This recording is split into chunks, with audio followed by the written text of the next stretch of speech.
Hey there, I'm Courtney. If you're imperfect like me, you just might be in the right place.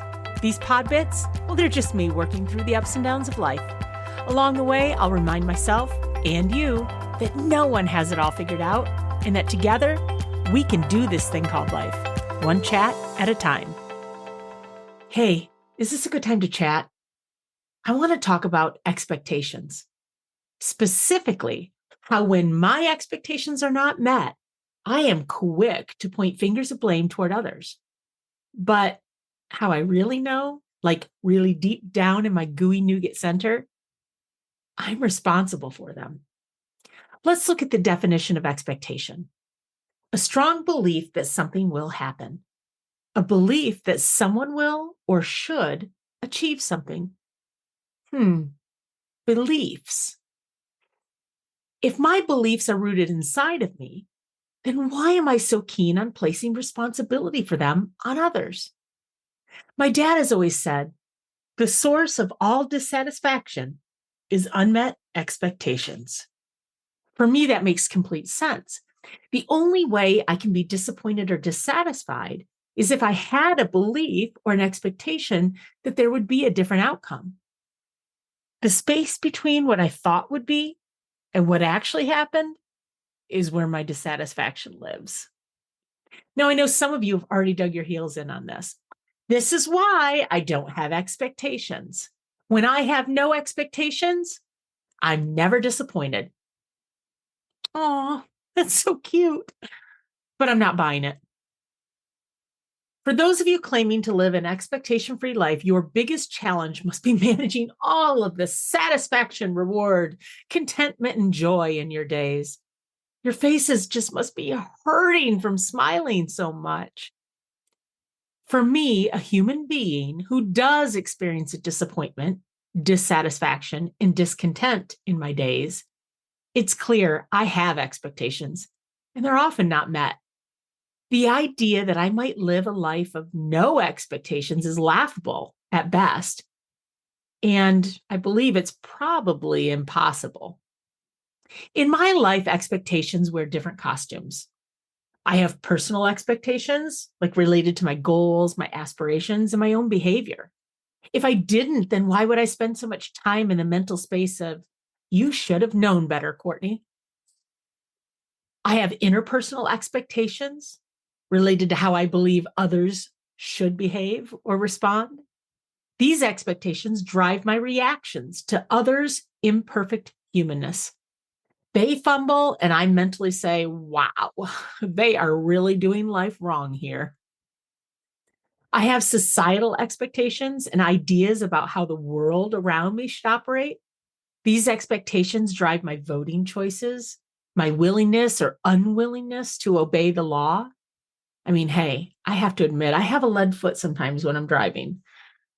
I have professional expectations and romantic expectations, financial, physical health, mental health, spiritual expectations. And all of these are just the tip of the iceberg. Handling those expectations can be hard enough, but let's not forget about the more elusive breed of expectations, the secret ones, like so secret, even I know nothing about them until I find myself sitting in a pit of disappointment, unsure of how I actually got there. When those moments occur, I have a choice. I can throw a temper tantrum, hop into my emotional tornado, and take a spin around my world, putting everyone and everything in my path at risk. Or I can use my energy in a different, more productive way. So I am working on creating and maintaining healthy relationships with my expectations, respecting that I don't believe it's possible for at least me to live without them. First, I got to get honest about the fact that they exist and then work to define them. When I have moments of disappointment, I have to resist whining. Oh, it's not fair to me. Why do they want to ruin my whole entire life? Instead of pointing at others for my discontent, I work to turn my focus inward. Why am I feeling disappointed? What did I think was going to happen that actually didn't? Why did I expect that outcome? What evidence did I have that it was likely or even possible? Energy spent trying to change the behavior of others is wasteful. Energy spent working through my thoughts and feelings so they don't derail my behavior choices. Now that's an investment in my future experiences. If the source of my dissatisfaction is rooted in my expectations or beliefs, then I probably should get to know those beliefs a little bit better. Next, determine the path forward. My inner voice says things like, that terrible person or thing, well, that just needs to change. They must fix my disappointment. False. My experience has proven to me time and time again that 100% of the times I'm angry, sad, or scared, the source is inside of me. The external experience may expose or uncover what's going on inside of me, but those external factors, they're not to blame. So when I'm sitting with my disappointment, I ask myself 3 questions to determine what way to move. Are all parties involved aware of my expectation? Now that includes them and me. If I'm aware of my expectations, but they are unknown to the other person, how can I expect them to even consider my expectations when making their life decisions? And if I have secret expectations, even unknown to me, well, that's all sorts of messed up. Am I willing to adjust my expectations to more closely align with reality?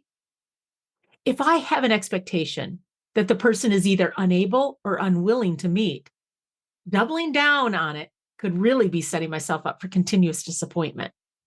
If I can choose to be flexible and adjust my expectations, I can also invite better feelings around the outcomes. Now, I should warn you, this process is much tougher than it appears because we're really talking about acceptance. I'm accepting that this or they will not change. So I'm going to adjust to this or them. And that's easier said than done, y'all. If I can't or won't adjust my expectations, am I ready to let go and get my expectations met somewhere else? Yeah, this one's harder. In my life, I've often avoided asking and answering this one because it's often accompanied by heartbreak. This one's also about accepting that a situation or a person will not change, but it also includes accepting that them not changing will not work for me. This place of acceptance can introduce sadness as we grieve loss. If I say yes to letting go and seeking alternative ways of getting my expectations met, then it could mean leaving a job, a living situation, and even a relationship. I might also grieve the loss of my hopes and dreams that the situation or person was capable and willing of meeting my expectations. And that's hard. If I'm as honest with myself and with you as I've committed to be, when I reflect on my life experiences around expectations, I've gotten to this question, gotten scared, and opted to return or try to return to a state of denial, where I work to convince myself that I really have no expectations. And I spend my days sticking my head back into the angry and sad and resentful sand. And I've never been able to unknow that disappointment, no matter how hard I've tried. Having a healthy relationship with and taking responsibility for my expectations takes courage and strength. I'm of the belief that I don't find courage and strength before taking action. I gain it through taking action. If you're like me and you've had a turbulent and dysfunctional relationship with your expectations, I encourage you to suit up and take the field. The work can be challenging, but wow, the reward can be so worth it.